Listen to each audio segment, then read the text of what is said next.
इस आदमी को शायद मालूम नहीं था कि महिमा उनके प्राइवेट मूवमेंट रिकॉर्ड कर रही है। सर एक और वीडियो है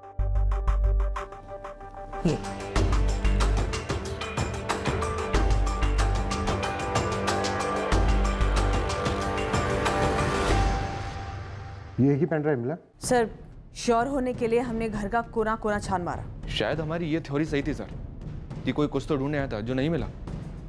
वो शायद ये था पेन ड्राइव। सर महिमा शायद इन वीडियोस के जरिए इन दोनों आदमियों को ब्लैकमेल करने की कोशिश कर रही होगी। और हो सकता है सर इन वीडियोस में जो दो आदमी दिखाई दे रहे हैं इनमें से ही कोई कातिल हो। ये तब हो सकता है जब सिर्फ ये दो लोग ही ब्लैकमेल हो रहे हैं। क्या पता और लोग भी जिनकी सेक्स टेप बनी है। सर शुरुआत इन दोनों आदमियों से करते हैं। इन दोनों के चेहरे भी नजर आ रहे हैं। पहले पता तो चले कि आखिर ये सेक्स टेप बनाने का माजरा क्या है। कोई प्राइवेट सनक या क्रिमिनल मकसद, ये इन दोनों से पता चलेगा।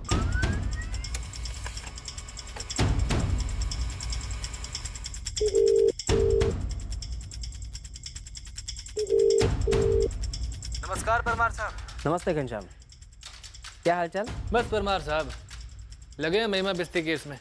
मिला कोई? 2 बंदे तो भरे हैं इस केस में, अब देखते हैं कब हाथ लगते हैं। हेलो जी, जी हाँ अविनाश पुनिया बोल रहा हूँ जी। जी हाँ मैं ही उस होटल का ओनर हूँ।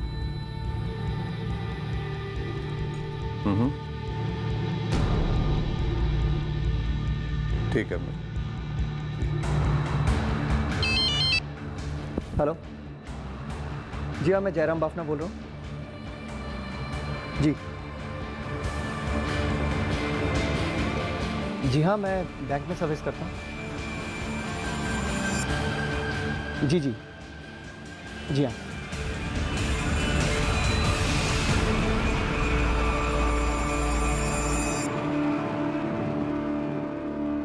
जी हाँ, ये मैं ही हूँ। आपके बारे में पता लगाने में हमें ज्यादा वक्त नहीं लगा जयराम बाफना। जानता था, बिल्कुल जानता था। बल्कि महिमा की मौत के बारे में मैंने पेपर में भी पढ़ा था। मौत नहीं मर्डर। कहाँ मिले थे महिमा से? अपने होटल के रेस्टोरेंट में मिला था मैं पहली बार महिमा से। महिमा बिस्ती का हमारे बैंक में अकाउंट था सर, इसलिए जानता था उसे। ये भी जानते थे ना कि महिमा का मर्डर हो चुका है 5 दिन पहले? जी पढ़ा था। ये जो तस्वीर है जिससे हमने आपको ट्रेस किया, ये एक वीडियो रिकॉर्डिंग से ली। वो वीडियो रिकॉर्डिंग जिसमें आपकी और महिमा बिस्ती की प्राइवेट मुलाकात कैद है। सर मैं समझ गया। इतना तो हम भी समझ गए जयराम बाफना कि आप काफी करीब थे महिमा के। करीब मतलब? हाँ, एक तरह से था। देखिए सर, आप जैसा सोच रहे हैं वैसा बिल्कुल नहीं है। उस टेप में हमने जो देखा वो सेक्स नहीं था। मैं ये नहीं कह रहा हूँ कि वो सेक्स नहीं था, पर उसके अलावा और कुछ नहीं था सर। कोई इमोशनल बंधन नहीं, कोई कमिटमेंट नहीं। महिमा अट्रैक्टिव थी, उसने मुझे सिग्नल दिए। वो चाहती थी कि हम आगे बढ़ें और मैं भी। हम दोनों की इच्छा से हम साथ में वक्त बिताते थे। और दोनों की इच्छा से साथ में बिताए गए उस वक्त की रिकॉर्डिंग भी होती थी। मैं एक शादीशुदा आदमी हूँ, बच्चे हैं मेरे। मैं भला ऐसा वीडियो बनाने का खतरा मोल क्यों लूंगा?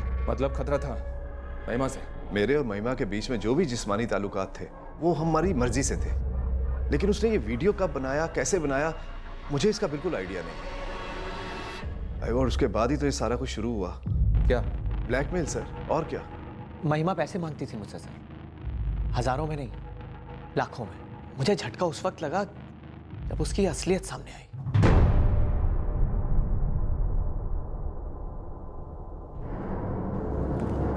महिमा, ये सरासर नाइंसाफी है महिमा। मैंने कब कहा मैं इंसाफ की पुजारन हूँ? महिमा, ऐसा वीडियो बनाना सिर्फ मेरे लिए नहीं, तुम्हारे लिए भी बहुत खतरनाक है। कहीं ये वीडियो ऑनलाइन चला गया, वायरल हो गया तो हम दोनों को बराबर का नुकसान हो जाएगा। मैं अपना देख लूंगी, तुम अपनी फिक्र करो। वैसे तुम्हारा नुकसान कम हो सकता है, गायब भी हो सकता है, और वो भी सस्ते में। सस्ते में? महिमा, महिमा ये क्या है? मजाक कर रही हो ना? 3 लाख कॉस्ट है, गलती गलती ही रहेगी, गले का फंदा नहीं बनेगी। 3 लाख क्या महिमा? 3? तुम मुझे ब्लैकमेल कर रही हो? अविनाश, इसे ब्लैकमेल मत कहो। तुम सोचो तुम मुझे कोई गिफ्ट दे रहे हो, और वैसे भी 3 लाख रुपए तुम्हारे लिए क्या है? तुम्हारे हाथों कम है ना? तो कहो कब दे रहे हो मुझे मेरा गिफ्ट? पहले 2 लाख, फिर 1 लाख, फिर और 1, उसके बाद तो मैं जैसे उसके लिए पैसों का नल बन गया था मैं सर। महिमा जब चाहे खोलती और पैसे गटक जाते। सारा कैश? और नहीं तो क्या सर, ब्लैकमेल, ब्लैक मनी। अब तक 5.5-6 लाख तो जा चुके हैं मेरे। कुछ और भी लोग हैं जिन्हें महिमा ब्लैकमेल करती थी? अब ये बात वो मुझे क्यों बता दी, लेकिन जरूर होंगे। कसाई को एक ही बकरा थोड़े पालता है। और अपना गला बचाने के लिए तुम खुद कसाई बन गए और दबा दिया गला महिमा का। ब्लैकमेलिंग से छुटकारा पाने का यही तरीका था तुम्हारा? अगर उसे मारना ही होता तो जब पहले उसने 2 लाख की मांग की थी तभी मार डालता ना सर। जब महिमा के साथ ये रिश्ता शुरू हुआ था तब मैंने सपने में भी नहीं सोचा था कि कोई सौदा शुरू हो रहा है। मैं उसे किसी कॉलगल की तरह इस्तेमाल नहीं कर रहा था सर। मुझे लगा एक अकेली औरत है, उसकी अपनी ज़रूरतें होंगी बस। पैसा बहुत बड़ी ज़रूरत है जयराम। मुझसे बेहतर और कौन जान सकता है सर। एक तो बैंक में काम करता हूँ, ऊपर से खुद को कंगाल होते देखा है मैंने, फिर भी मैंने महिमा को नहीं मारा है सर। जी नहीं, मैं किसी कैब ड्राइवर निकुंज को नहीं जानता। मैं महिमा के घर खुद जाता था पैसे लेकर और उसके हाथ में देता था कैश।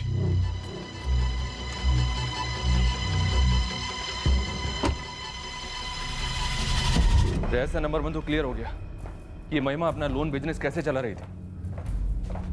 अविनाश पुनिया और जयराम बाफना, ये लोग खुद से तो सामने आए नहीं शिकायत लेकर। सब कुछ जानकर भी चुपचाप बैठे थे। हमने ढूंढ निकाला। हो सकता है और भी लोग हों जिनके वीडियोस बने हों। अविनाश और जयराम के पीछे आदमी लगाता हूँ। हालांकि मुझे भी लगता है कि कोई तीसरा भी होगा जिसका वीडियो बना होगा और शायद उसी के लिए महिमा के घर को खंगाला गया। जो आदमी अपना वीडियो खोज रहा होगा उसे अपना वीडियो मिला होगा सर, लेकिन उसने इस वीडियो को पीछे छोड़ दिया। इसका मतलब सर उस आदमी ने वो सारे वीडियोस वहां बैठकर देखे भी होंगे। लगता है हमें और गहराई में जाना होगा। पता करना होगा कि महिमा और कितने लोगों को ब्लैकमेल कर रही थी और कब से। कोई तो होगा जो महिमा की इन करतूतों से वाकिफ हो। और ताज्जुब की बात तो ये है कि महिमा ने इतने लोगों को लोन दे रखा था, लेकिन उनमें से आज तक कभी भी किसी ने भी महिमा से ये सवाल तक नहीं किया कि वो इतने पैसों का इंतजाम करती कहाँ से, वो भी कैश। सर गणेश खबरी का फोन आया था। उसे कैब ड्राइवर निकुंज राणा के पीछे लगाया था। निकुंज झूठ बोल रहा है ना? लगता तो ऐसे ही है सर। इस निकुंज के लिए महिमा सिर्फ एक पैसेंजर नहीं थी। गणेश ने बाकी के भी कैब ड्राइवर से बात की। सबका यही कहना है कि कुछ समय पहले वो ऐसी पी पाकर डीए हाँक रहा था कि उसका किसी लेडी पैसेंजर के साथ चक्कर चल रहा है। मेरा काम था गाड़ी चलाना, किराया लेना। यही डायलॉग मारा था ना तूने? तो तेरे इस काम के बीच में काम अग्नि कहां से भड़क उठी निकुंज राणा? और ब्लैकमेल? ब्लैकमेल कोई काम नहीं, गुनाह है। देखिए, मैं मानता हूँ मेरा और महिमा मैडम का सिर्फ ड्राइवर और सवारी का रिश्ता नहीं था, लेकिन साहब ये ब्लैकमेल इससे मेरा कोई लेना देना नहीं है। ब्लैकमेल पर बाद में आते हैं। तू पहले अपनी लव स्टोरी सुना। साहब लव स्टोरी तो कोई थी नहीं। जो आपने कहा बिल्कुल सही है, काम अग्नि थी दोनों तरफ। भड़कती तब मिलते हैं।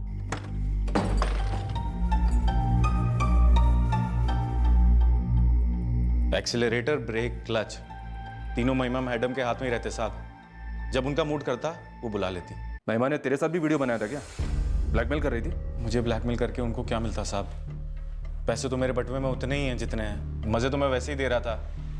वीडियो लीक होता तो बदनामी उनकी होती, मेरी नहीं।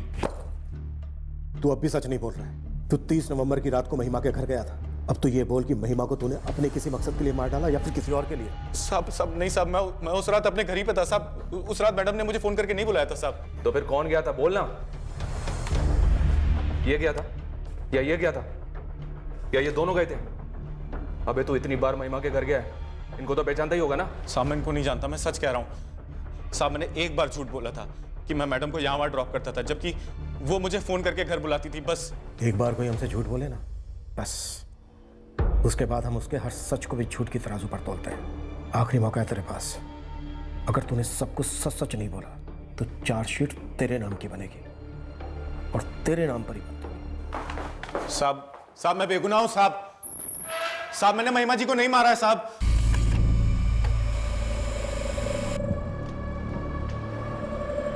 सर निकुंज राणा की फोन की लोकेशन 30 नवंबर की रात उसके घर की शो कर रही है, रोहिंगढ़ बस्ती। शातिर है। अपना फोन घर पर छोड़ा होगा, दूसरा और कोई फोन होगा। निधि मुझे पक्का लगता है या तो इस निकुंज ड्राइवर ने महिमा बिस्ती को मारा होगा या फिर ये निकुंज जैसा कुछ जानता है जो हम नहीं जानते।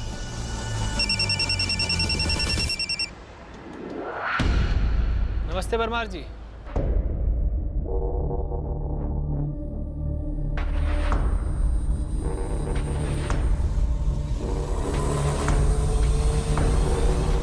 आपसे एक बात करनी थी महिमा बिस्ती मर्डर केस के बारे में। बोलो घनश्याम। कैलाश नगर पुलिस स्टेशन का एक रिटायर्ड कांस्टेबल है राजेश परमार। 2 साल पहले उसने वॉलंटरी रिटायरमेंट ली थी सर। अभी सिक्योरिटी गार्ड का काम करता है। कुछ बात करनी है उसके बारे में? सर ये जो महिमा बिस्ती का मर्डर केस है, मुझे लगता है राजेश परमार शायद उससे जुड़ा है।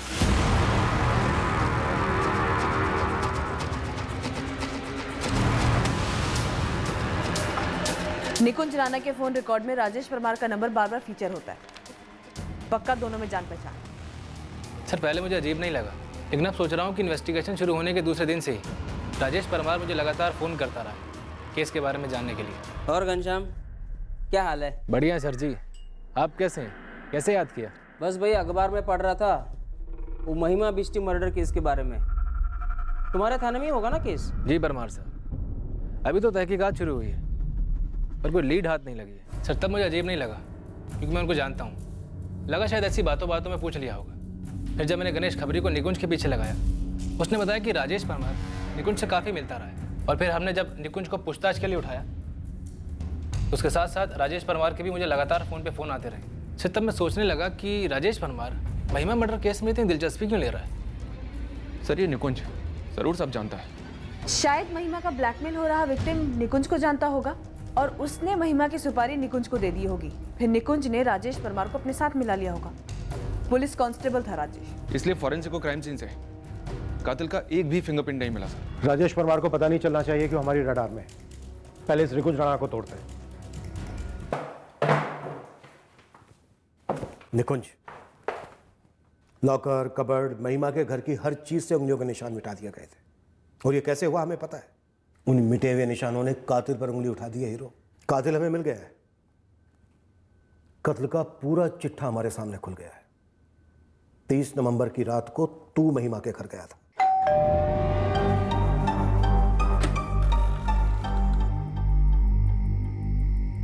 तुझे वहां पूरी ट्रेनिंग के साथ भेजा गया था।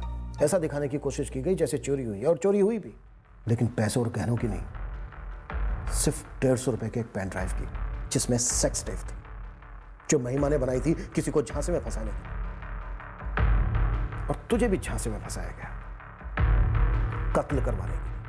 तूने सब जगह से उंगलियों के निशान मिटाए, बस एक हाथ दे। नहीं साहब, हाथ दे। नहीं साहब, नहीं हाथ दे, बोला ना। नहीं साहब। हाथ दे। साहब मेरी उंगलियों के निशान वहां हो ही नहीं सकते साहब।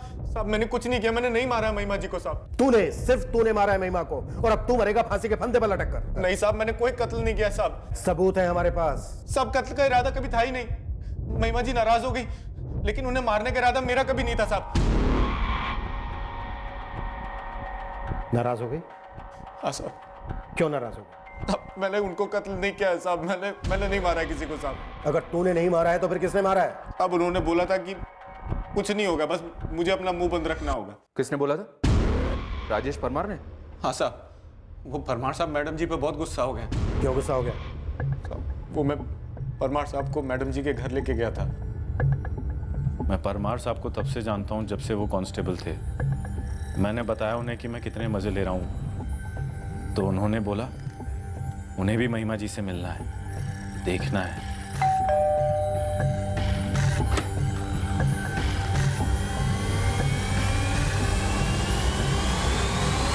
Retired constable security guard Rajesh Parmar क्यों मिलना चाहता था महिमा बिस्ती से? किसकी तरफ से मिलना चाहता था? किसी की तरफ से नहीं। तो फिर उसे मिलना क्यों था महिमा से? उसी के लिए जिसके लिए मैं मिलता था महिमा जी से। निकुंज कौन है ये? दोस्त है। तो इसे यहाँ क्यों लेकर आए हो? इसको भी क्या इंटरेस्ट है। इंटरेस्ट है? क्यों इतना फड़फड़ा रही हो मैडम? इसको यहाँ से लेकर जाओ। समझ के रखा है तुमने मुझे? मैडम समझ वमझ तक क्यों जाना? जैसे निकुंज के साथ मजे करती हो वैसे हमारे साथ भी कर लो। चाहिए तो जो कुछ भी थोड़ा बहुत बनता है दे देंगे। इस घटिया आदमी को अभी के अभी मेरे घर से बाहर लेकर जाओ, और आज के बाद अपनी शक्ल दिखाने की जरूरत नहीं है मुझे। यहाँ पर हम सभी घटिया हैं। क्यों शराफत का नकाब ओढ़ के रखा है? उतार दो और हमें आजमा कर देखो। तजुर्बेकार घोड़ा लंबा दौड़ता है। साली 2 टकी की औरत मुझ पर हाथ उठाती है। तू जानती ना मैं कौन हूँ? इस गटर के कीड़े को मेरे घर से बाहर लेकर जाओ, वरना मैं पुलिस को बुलाऊंगी। पुलिस को बुलाएगी? दो पैसे की औरत पुलिस को बुलाएगी तो मुझे पकड़वाएगी। क्या कर रहे हो? परमार साहब छोड़, मर जाएगी, छोड़ दो। छोड़ूंगा नहीं इसको। परमार साहब धमकी देती है। परमार साहब मर जाएगी, छोड़ो।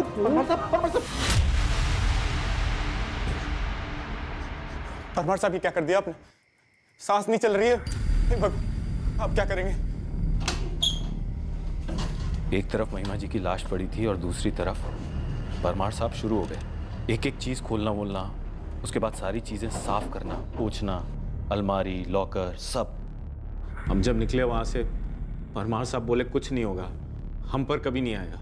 तूने जो जो बोला है वो सब दोबारा बोलना होगा अपने स्टेटमेंट और अपने दस्तखत करने होंगे। जो बोलोगे करूंगा साहब, लेकिन मैंने महिमा जी को नहीं मारा साहब, वो परमार ने मारा है, उसने मारा है साहब।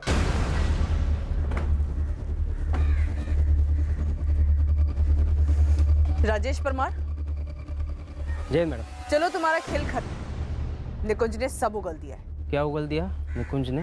वही जो तुमने उसे समझाया था, मुंह मत खोलना, कुछ बोलना मत, कुछ नहीं होगा तुम्हें। कैसी बात कर रहा घनश्याम? जानता ना मैं कौन हूँ? तालाब की गंदी मछली को जानने का हमें कोई शौक नहीं। चलो। महिमा बिश्ती को जानने वाला हर कोई उसके कत्ल से दंग रह गया है और कत्ल के मकसद को जानकर होश उड़ गए हैं सबके। महिमा जो कर रही थी और जिस अंजाम से वो मिली, ये जानने के बाद महिमा के परिवार को भी गहरा आघात पहुंचा। कुछ लोगों को राहत भी मिली जो अपनी ही कमजोरी का शिकार बने थे। हमें कभी पता नहीं चला कि क्या महिमा की ब्लैकमेल लिस्ट में और भी लोग थे, क्या और भी पेन ड्राइव छुपाई गई थी कहीं।